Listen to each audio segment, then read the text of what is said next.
Dans un petit village aux portes du désert vivait un garçon nommé Karim.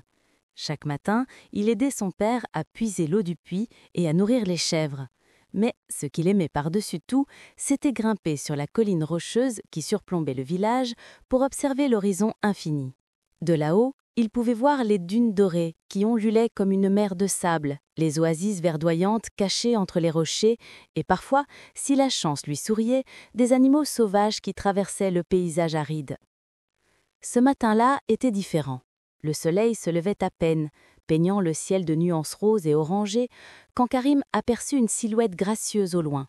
C'était une gazelle, mais pas n'importe laquelle.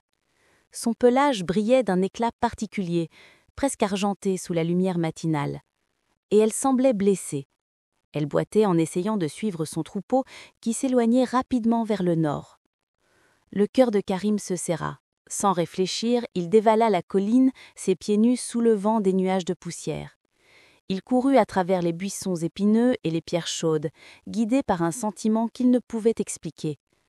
Quand il arriva près de la gazelle, elle s'était effondrée près d'un acacia solitaire, respirant avec difficulté. Ses grands yeux noirs le regardèrent avec un mélange de peur et d'espoir. « N'aie pas peur », murmura Karim en s'approchant lentement, les mains tendues pour montrer qu'il ne voulait pas lui faire de mal. « Je vais t'aider. » La gazelle frémit, mais ne s'enfuit pas. Karim remarqua qu'une épine épaisse s'était enfoncée profondément dans sa patte arrière. Avec précaution, il examina la blessure. Il savait qu'il devait agir vite avant que l'infection ne s'installe. Il retira doucement l'épine, et la gazelle poussa un petit cri plaintif. Karim déchira un morceau de son kéchier, le tissu qu'il portait sur la tête pour se protéger du soleil, et l'imbiba d'eau de sa gourde. Il nettoya délicatement la plaie, puis attacha le bandage de fortune autour de la patte blessée. « Voilà, dit-il avec un sourire encourageant, tu vas te sentir mieux bientôt. » La gazelle le regarda intensément, et Karim eut l'impression étrange qu'elle le comprenait. Elle essaya de se lever, mais se retomba aussitôt. Elle était trop faible pour marcher. Le soleil montait rapidement dans le ciel, et la chaleur devenait accablante. Karim savait qu'il ne pouvait pas la laisser seule ici, exposée aux prédateurs et à la chaleur mortelle du désert. Il courut chercher de l'aide au village. Son grand-père, un homme sage qui connaissait tous les secrets du désert et de ses créatures, l'écouta attentivement. Ensemble, ils revinrent avec une civière improvisée et transportèrent délicatement la gazelle jusqu'à l'enclos derrière leur maison, à l'ombre d'un grand palmier. Pendant les jours qui suivirent, Karim consacra chaque instant libre à soigner la gazelle. Il lui apportait de l'eau fraîche du puits, des dattes écrasées mélangées à du lait de chèvre et des herbes tendres qu'il cueillit aux premières heures du matin.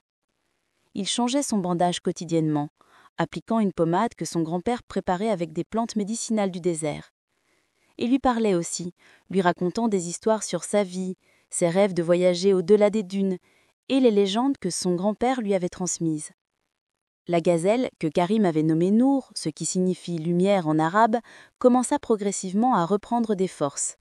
Elle mangeait avec plus d'appétit. Ses yeux retrouvaient leur éclat et sa patte guérissait bien. Mais ce qui surprenait le plus Karim, c'était le lien qui s'était tissé entre eux. Nour l'attendait chaque matin, émettant un petit son doux quand elle le voyait arriver. Elle laissait sa main avec tendresse et appuyait sa tête contre son épaule comme si elle le remerciait. Un jour, le grand-père s'assit près de Karim pendant qu'il caressait le pelage soyeux de Nour. « Mon enfant, » dit le vieil homme avec sa voix grave et bienveillante, « tu as fait preuve d'une grande compassion, mais tu dois comprendre quelque chose d'important. Nour n'est pas faite pour vivre dans un enclos. Elle appartient au désert, aux vastes étendues où son espèce migre depuis la nuit des temps. Son troupeau l'attend quelque part, et elle doit les retrouver. » Les yeux de Karim se remplirent de larmes. Il savait que son grand-père avait raison, mais l'idée de se séparer de Nour lui déchirait le cœur. « Mais si je la laisse partir, elle pourrait se blesser à nouveau ou être attaquée par des prédateurs. »« C'est le risque de la liberté, » répondit son grand-père en posant une main rassurante sur son épaule. « Les créatures sauvages doivent vivre selon leur nature.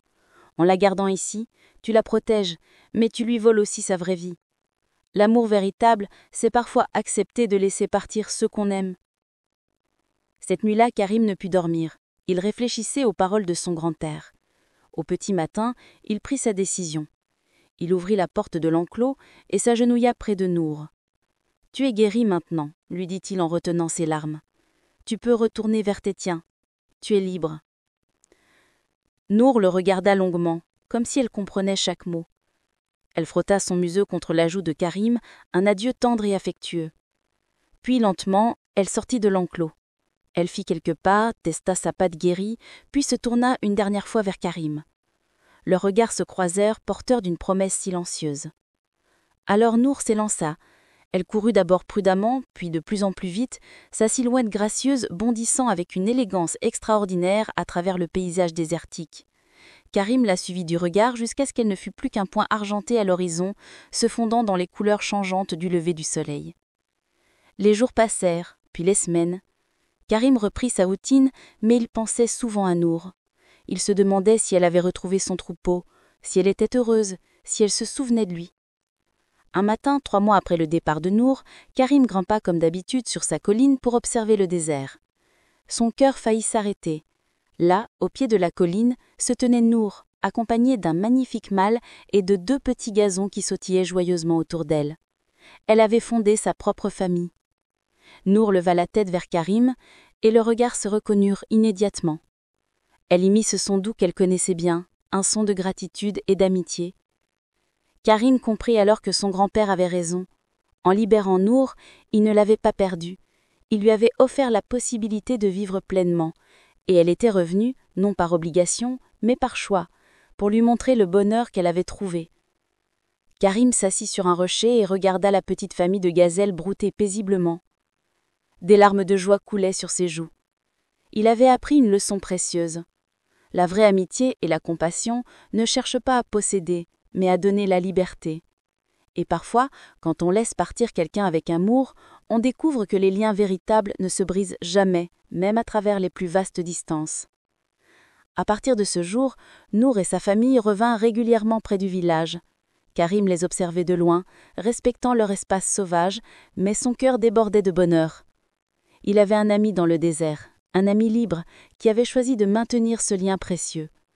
Et chaque fois que le soleil se levait sur les dunes dorées, Karim savait que quelque part une gazelle argentée pensait à lui, tout comme il pensait à elle.